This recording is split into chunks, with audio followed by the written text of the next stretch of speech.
What is ESG? There's no official definition.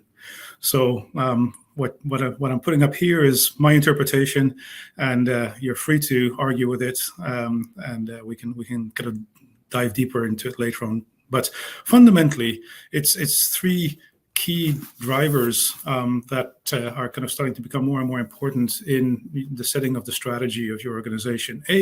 Environmental goals, of course, which have been with us for a little while now, maybe a couple of decades. So it's effectively how the company acts towards the planet. B, social, so how it treats its employees, customers, etc.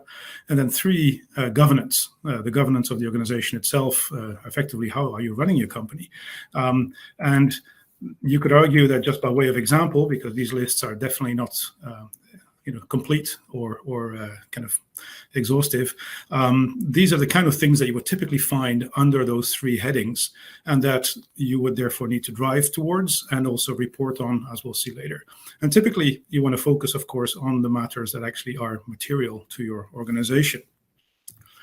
So what we've seen as an evolution, effectively, within many organizations, is this goal of widening the goals of the organization. You start off with effectively having primarily financial goals, essentially be profitable, kind of generate money for your shareholders.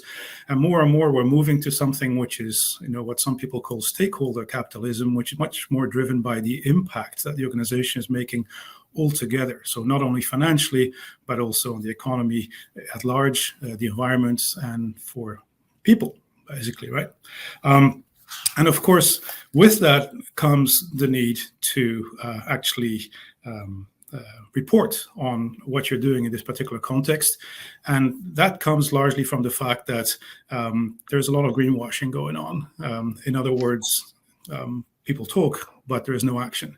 And in order to overcome that, clearly the only way to fix that is to kind of hold people accountable, which means reporting.